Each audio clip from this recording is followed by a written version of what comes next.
잠시 후면 윤석열 전 대통령의 내란 수괴 혐의 1심 판결이 있습니다. 이 과정을 거치며 윤석열 전 대통령은 대통령 임기를 채우지 못하게 됐는데요. 그렇다면 근대사의 가장 짧은 대통령 임기를 맡은 인물은 누구이며 그 시간은 얼마일까요? 1913년 오늘 날짜인 2월 19일 멕시코. 이날 멕시코에는 역사상 가장 짧은 임기의 대통령이 등장합니다. 이름은 페드로 라스쿠라인. 재임 시간은 고작 45분이었죠. 이 사건은 웃긴 기록이 아니라 권력이 어떻게 합법처럼 포장되는지를 보여주는 사례입니다. 내용을 알기 위해 먼저 당시 상황부터 봐야 하는데요. 1910년 멕시코 혁명이 일어납니다.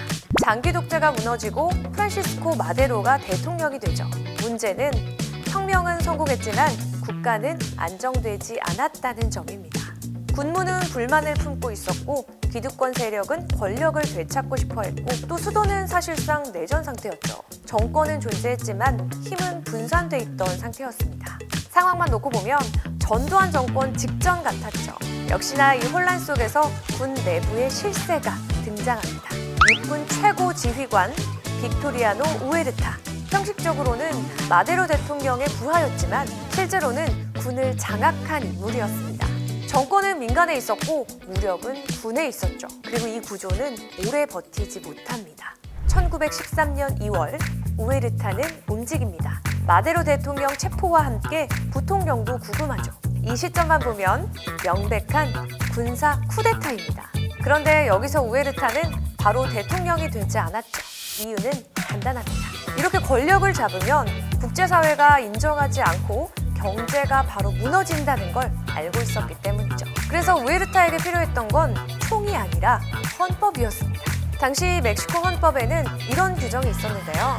대통령과 부통령이 모두 사임하면 그 다음 승계자는 외무장관이고 그 외무장관이 바로 페드로 라스쿠라인이었습니다.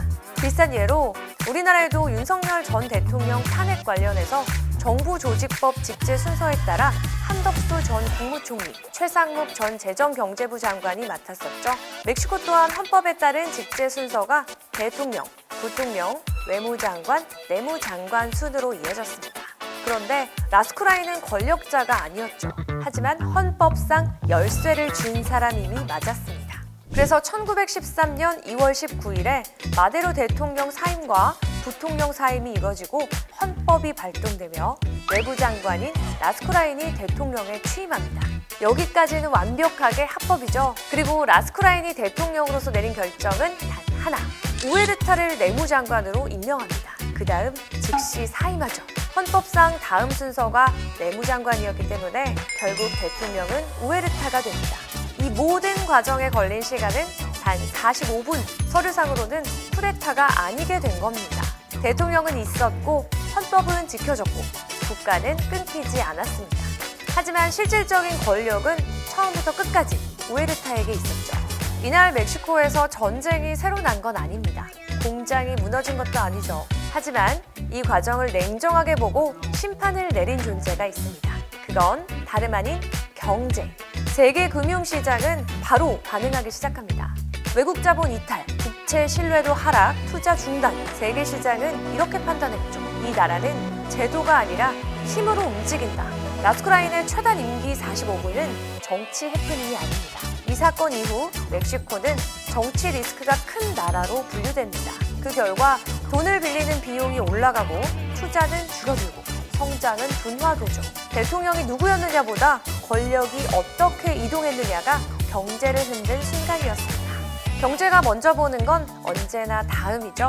전국은 얼마나 빨리 정리되는지, 정책 결정은 정상적으로 작동하는지, 권력의 공백은 없는지 역사는 반복해서 말합니다. 권력이 흔들리는 순간 경제는 기다려주지 않는다는 것을. 과거의 오늘인 2월 19일 멕시코의 45분을 여러분은 어떻게 느끼셨나요? 그리고 우리에게 오늘의 2월 19일은 어떤 결과를 가져다 줄까요? 지금까지 당신이 어쩌다 마주친 경제 이야기, 어쩌다 경제 이하늘이었습니다.